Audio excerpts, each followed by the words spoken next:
We're here today with Nadeem Bajwa, who moved to the US from Pakistan in 1991. His flight out was his first flight ever.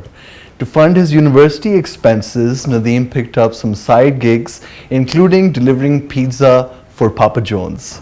As the co-founder and CEO of Bajco Group, Nadeem has a portfolio of companies spanning construction, accounting, financial services, his Papa John's portfolio, and more.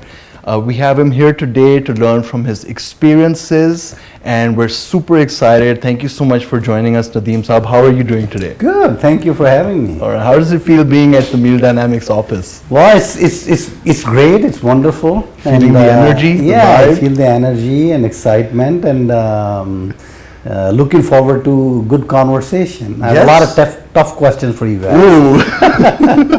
Let's start from the beginning. Sure. How was it launching your first restaurant endeavor, and how did you get into it? Well, I think before we go there, it'll be probably interesting to just go a little bit back. Yeah. So I went there in '91 during first Gulf War, and it was obviously cultural shock. It was going to be as it is, but there was a lot of tension, global, because of that war, whatnot. And sometimes it's just like we all Middle Easterns look alike, and so just faced a little bit of that also. But I had decided, when you're going to go in different culture, you have to just sort of mold yourself into that, and sometimes you gotta, toughen up and live. So I love the story. I read it on CNBC Make It about how this all came about, and especially for all the new restaurant founders, new people getting into franchises. I'd love to hear about your first restaurant. Sure. How did it come about, and what were your learnings in the first couple of months of doing it? My brothers, my family, they encouraged me, and I reached out to Papa John's, and there was a market available in East Liverpool, Ohio, open for a long time, and so a lot of effort, a lot of manual work. I did myself, moved equipment, opened with used equipment, much cheaper than I would have opened otherwise with new equipment. I was just trying to save money, and you did a lot of the work yourself? Absolutely. We ended up opening first store, and this was what I learned at that time was that opening your own store and working for someone, even if you're performing majority of the same tasks, is still day and night difference. Because the tools that are developed by savvy franchisee who I had worked for, obviously I did not know how we had developed and put these in places. I was given a model and tool, and I followed that. And so for when you're on your own, you're running business, some of those tools you don't align with, so you have to make tweaks or whatnot. But I was not there yet mentally. So for first store, failed some major failure. I ended up doing too much marketing, and instead of focusing on training. So too much marketing. So instead of training to make sure so I was very successful to bring a lot of people in, but I was not ready to take care of them. That is so good. How long before you went from your first Papa John's to your second? Because becoming a small chain is a different experience. Running one restaurant, completely different set of systems. And I'm sure when you expand to 2 stores and then 3, how do you manage all of them? I knew, and I wanted to open my own Papa John's, and I wanted to grow. But when we opened the store, first location also, the whole idea was to have 10 or 12 units, and we'll be fine. Yeah. Because my brothers had jobs, other job, well-paying job, and they were my partners also, investment also for the first location. We ended up it was like when you're like I'm blessed. We are 6 brothers. Then one of our cousins was also part of it. And then when you first location we opened for $150,000, and when you split that among 7 people, it's not 150,000 per person anymore, right? So when you work so hard, like 5-10 years, and you're very good with your finances, and you just live within your means. This is what the good country, America, that is.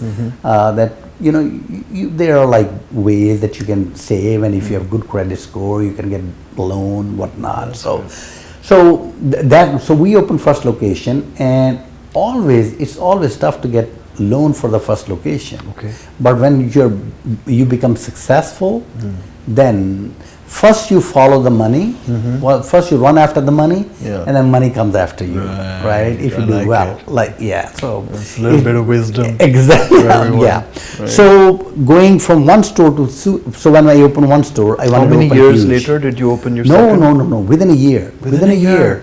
Fantastic. And that's where also, like I said, in life, when you learn, that's where I learned self-reflection, because the toughest thing I learned in your individual life is, especially when you're very aggressive in nature, and you just want to, you have that energy, and you think you're right, and in a lot of things you're right also, but self-reflection at that time is extremely important, and that's when I learned also. During that time, I learned to be humble also, because some failures will get you there. Right. Because if you have all successes in a row, that does not. That was one of my questions actually. What is a ritual that you've had since back then and you still have it today? Well, I'll tell you, passion and humility. These are the 2 things. If you have, that's a state of mind that you absolutely. And then self-reflection. No matter every day, it is so hard to stand in front of a mirror. You have to get used to it. It's so hard to stand in front of the mirror and tell yourself you screwed up. It is harder than somebody else telling you. Right.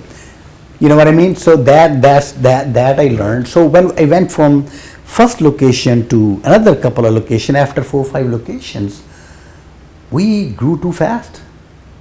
I opened you call it the pump. Exactly. We hit the pump. Because What was I that? thought the first location we opened so well, it's going to be easy. No, it changed. Absolutely. What changed? Why? Because again, that's when I learned how important people are.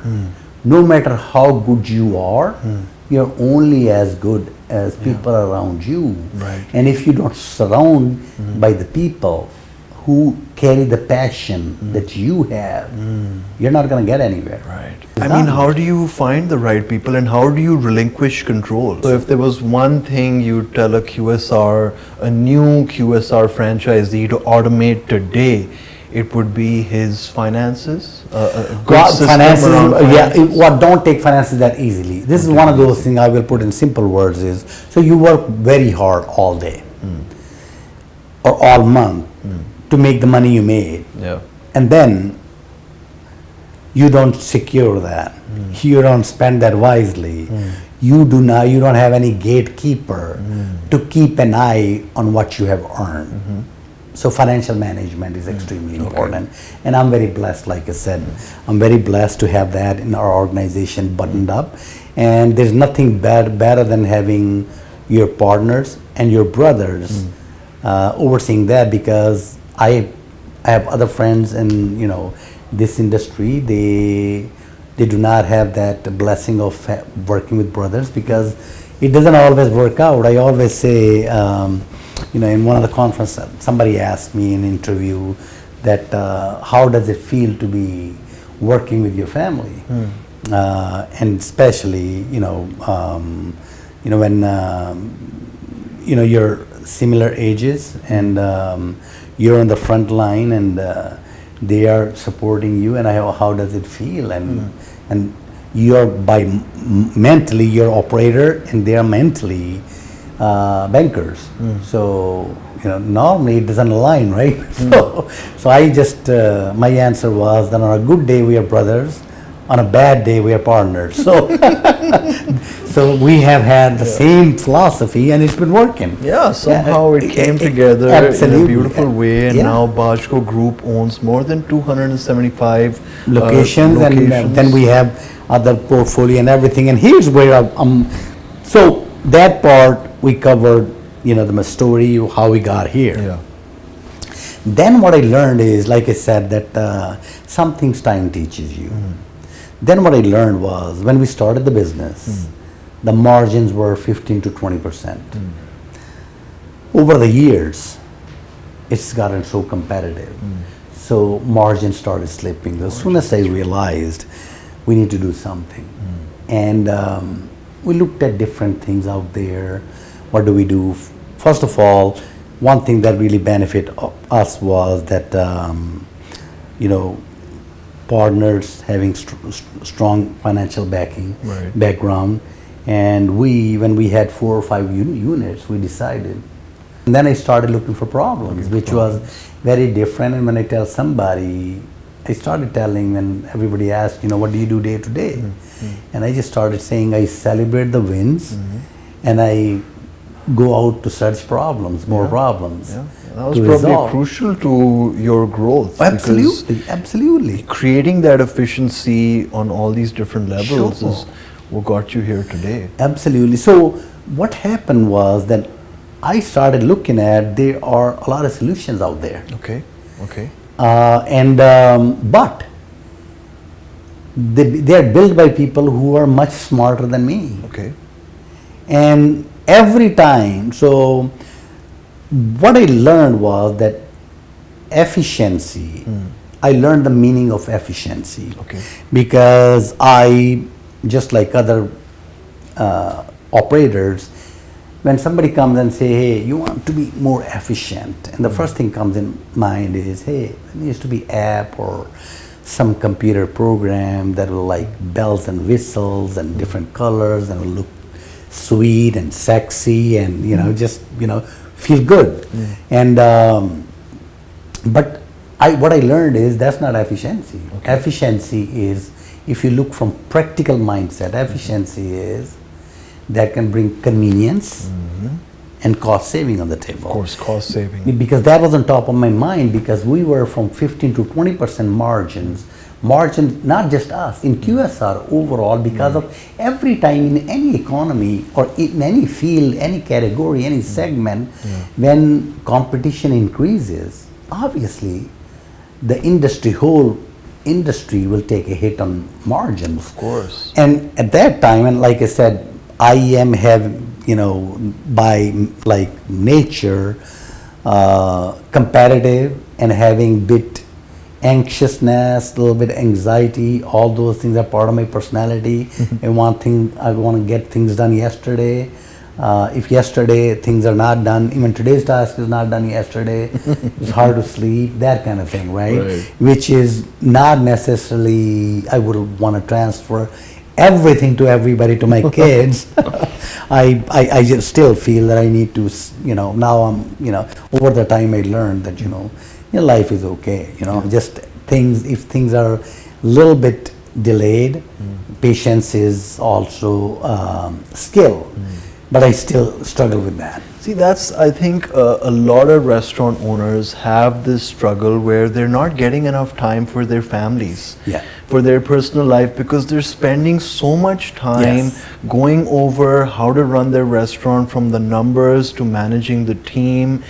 So I believe, from what you're saying, it's having the right systems that get you there. So I started looking at different things to bring efficiency on table for the convenience. I wanted my operators, rather than, because there was a lot of manual work or whatnot. And what I started seeing is that slowly my leaders in the restaurants and above restaurants, they are more and more consumed in admin work. Doing their payrolls manually or whatnot. But their main goal was to make sure customers are taken care of, because that's how we're going to grow. Right. And then you turn into, like everybody else, I started to say, okay, how I can bring efficiency where operators do not have to do this grunt work and actually do their job, what I have them for. Otherwise, we won't be able to grow. So started looking a lot. There's a lot of stuff out in the marketing, but what out in the marketplace, a lot of apps, a lot of software in the marketplace. But one thing I learned is, and the challenge is, there's just so much mentally. There's so much distance and gap between people who build those or between people who use those. Right. What I mean by that is, so any tech guy, I cannot be a tech guy. I'm not smart enough. I don't think I'm smart enough to build app or computer program, whatnot. But no tech guy can make pizza as good as me, right?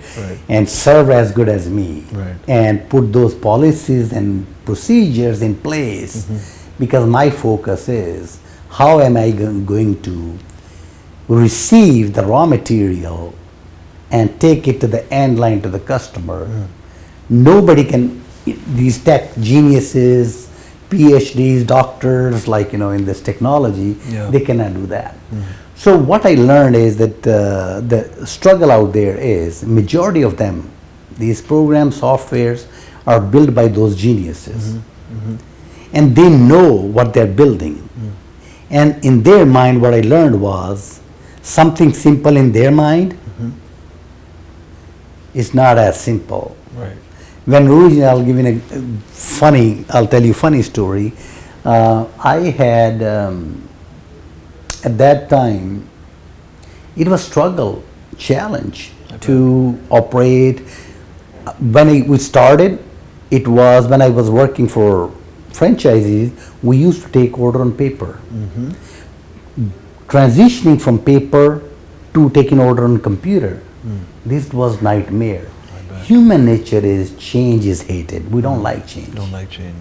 So getting back to that, this is when I started, tried a couple of softwares, that how do we do onboarding. We used to hire people on paper.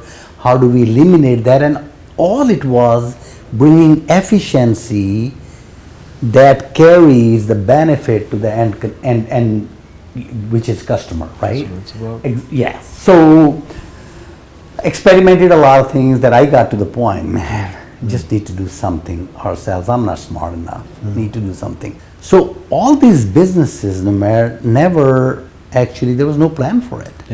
It just came to bring efficiency. So me as an operator, thinking there, what I need, what are the problems that can help. Margins are decreasing. We need to make up with efficiency.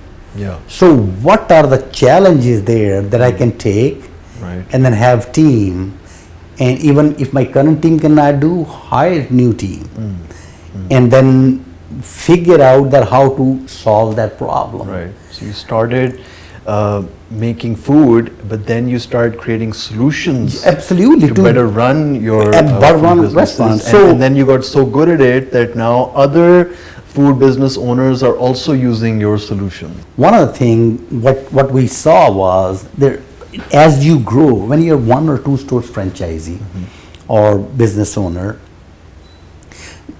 challenges are not as big.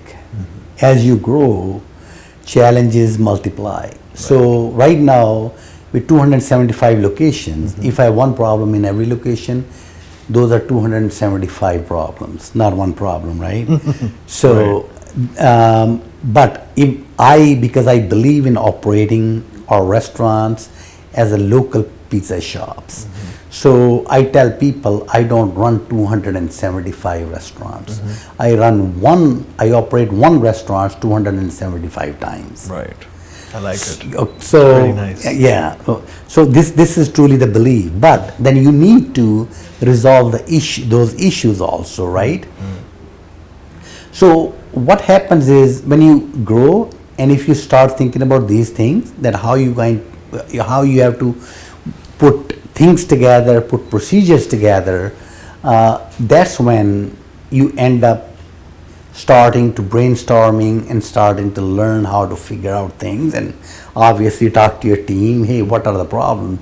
I want to hear the problems. and but only once or twice, because if somebody tells me problem every day, my question always is, okay, well, you told me that yesterday also, so shouldn't we do something about it, right? So this is just one of that nature that we want to resolve issues. So now that QSR is getting even more competitive, what we think is, as you get like bigger, 200, 300 restaurants, and even now there's just so much, brands are bringing a lot of complexity, because everything is getting digitized and there's a lot of complexity and training, and toughest thing for the QSR brand is there's so much turnover. And training, some of the training costs we know, some of the training costs is sort of hidden, but it is just a burden on business. So that's why what I'm about to talk is, that is not just only for large operators. It's just about efficiencies needed, even like 2, 3 store, 5 store operator, right? And now few things that we saw, challenges we were facing was inventory management, asset management. There was not good sync between back office and operations, and even though we have phenomenal accounting team, and so that challenge was taken upon, because a lot of time things will get lost in translation. 275 restaurants, some of my operator runs 100 restaurant. If 3 ovens, for example, break down in one day, even though there is a layers or leadership, oven is going to get fixed, or make table is going to get fixed. But next time when it goes down, and if you don't have the same technician, and you're not using the same vendor, because some of our restaurants are bigger town, there are multiple vendors we use, and they obviously, people like to blame each other or whatnot. So there's no historical data, and there's no automation, if you will, because somebody has to make call, and it is a lot of time waste. So that's where we felt was a problem, and started talking to team and to find the solution. And that's where now we are at the stages that we have built something that we are about to announce. That recently you heard that we are working on something big and in the background. And one thing that I'll tell you is, and before I reveal and share what that is we have the test model pretty close to perfection. You know why? Because we own 275 restaurants. That's our lab. We have probably the largest lab. Yeah, quite a lab. Yeah, in the North America or in the world. I mean, any product gets tested in 2, 3 locations, even alpha. We can take beta and the next step into. There are always 275 restaurants, and then with the success, or with the success of previously what we have done and accomplished, there is a track record, there is a credibility, and I'm so blessed that anybody I go to, people actually now ask, "Hey Nadeem, what are you doing next?" And now, a couple days ago, in last shoot, I put out there that something, I'm about to introduce something big, and for last 2 days I've been getting calls from my friends in the industry. Everyone's curious. Yeah, everyone is curious, and this is going to be game changer, bigger than anything we have done before. So 275 validation points. Absolutely, right? Just imagine. And I'll just give you a little bit teaser, because I don't like to just share and disclose everything immediately. Just imagine you own whether 5 restaurants or 100 or 200 or 3. How nice it would be. Let's take repair and maintenance, which is the biggest task, because machines do break. Right, especially when you're dealing with flour and you're dealing with ingredients, you're baking, and things get dirty and it gets into motherboard, and so preventive maintenance is something. Absolutely. But again, operators don't think that's their problem. You know what's operator's main problem? Location is going to open on time. Right. Store needs to be clean. Food needs to be cooked the way it is supposed to be Absolutely. in order to serve better pizza Yeah. to the customer and consumer experience. Yeah. That's all operators thinking all day. That's what he's thinking. So somebody, operator has to hire somebody to think about the other stuff. Yeah. And every operator's dream is that we want to have a very, very busy. We want a lot of customers. If you don't have a lot of customers, then there's a different problem. Your business is not doing well. Yeah. So as an operator, business owner, your dream is, your efforts are, we want to bring a lot of customers. But when you bring a lot of customers, you have to make sure that your equipment is running right. You have From to your make first sure store experience, right? Absolutely, absolutely. So how nice would it be that as an operator, you do not have to worry about when your equipment was serviced last. If there's something going down or broken, you only press a button and everything gets taken care of. Yeah. That sounds like. Automation, efficiency, and that is something we're bringing on table. Sprinkle some AI on top.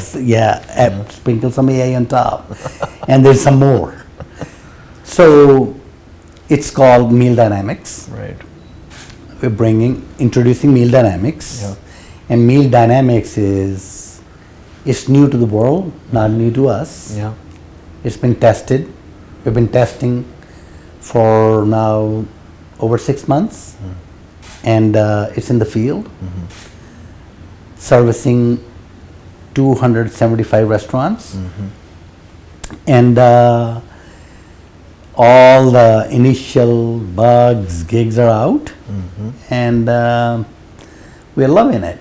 And now it's the time that we are introducing to the rest of the world. All right. So, Meal Dynamics.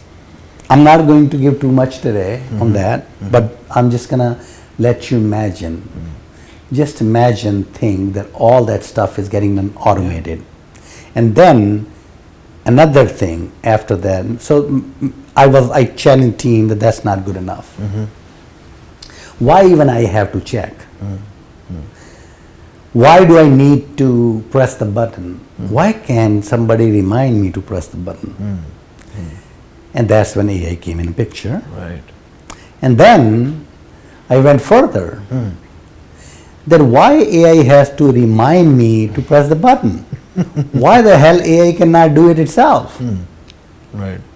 Right? Right. And then the question came in, another thing came in mind is, okay, so some way AI is going to analyze the data and check the data. And then I was told by smart people, there's something called Magentic AI, Yeah. agent, virtual agent. Yeah. So there's so many things in just one tiny app. Yeah. So it is going to be amazing. It is tested. We are going to, absolutely, we have already, there are a couple of modules that are already in the field. They're not even at test level. They're beyond alpha. They're actually beyond beta. They're actually being used. And Meal Dynamics launch was no different than our other products. We wanted to master it first before we bring it to the market. Exciting times ahead. Absolutely. One of my questions here was, what do you see changing or evolving in the next 5 to 10 years in QSRs? But I think in a sense you answered it. Absolutely, absolutely. Meal Dynamics. Yeah, Meal Dynamics, absolutely. But this is something that is going to really streamline back office and operations together. How amazing it would be that without operators and back office talking, operators are taking care of their customers and making food. Back office is taking care of what they are doing, and there's an app that is just basically functioning and sync between the both, and work is getting done. That is extremely important, but not in the eyes of operator. Imagine if Nadeem Bajwa back then had this. Well, I'll tell you, back then I was like too busy playing cricket. So, to wrap up the podcast, I wanted to ask you a couple of questions, Sure. fun questions. So, this is a quick lightning round. Sure. So, what's your favorite pizza topping? I'll tell you, my favorite pizza topping. Now, I'm gonna be hated for that. I try not to eat pizza, and I'll tell you why. Because I gained weight too fast. I'm now 58. Yeah, yeah. But my favorite topping is, you'll be amazed. My favorite topping is cheese. Oh, of course. I love cheese. Essential. I love cheese. Love cheese. And the best product in Papa John's that I like is cheese sticks. You should try it. Ooh. It is, you cannot find better cheese stick than that. Oh. And as far as other topping goes, it's just like Papa John's is known by better ingredients, better pizza. If you're a meat lover, if you like vegetables, and it's just, it is better. You know what I really like on pizza? Pineapple. Oh, well, that is controversial. I bet. I bet. Yeah, but try to avoid saying in people front of. hate it, Yeah, some people exactly. love it, Yeah, huh? exactly. But I'll tell you, I used to in the past. I've eaten pineapple and banana peppers. Oh. Oh yeah, you're gonna That's not so jalapeno. Jalapenos are too strong. Yeah, But yeah. banana pepper and pineapple. It's very They, interesting. yeah, it's like it's a little bit zing to it, a little bit, yeah. All right. Next question is, what food brand do you like other than Papa John's? There are a couple of brands that I really like, Yeah. and I have thought about being part of it, but for one reason or another, it just did not work out. I like Wingstop. Oh, okay. I like Dunkin' brand. Popeyes is a good brand. Right. So there are three brands out there. Tropical Smoothies, upcoming brand. Obviously, I love Starbucks very well. What is a surprising lesson you've learned from your employees? Surprising lesson, I think we underestimate the skill set of our team members. That's why we don't give them enough freedom sometimes. We don't delegate enough, but time and again, our team have amazed me and been able to deliver that something that I did not believe in. Actually, fun fact, this meal dynamics is one of those things. When I brought forth challenge, hey, there's, we have different silos. Back office argues with, operators, no, this is simple or whatnot, anything they build or whatnot. And the wish was that, how can we get along?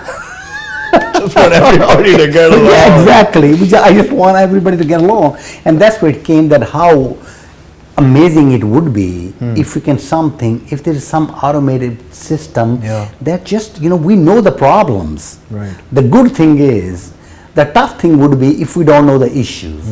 We know the issues.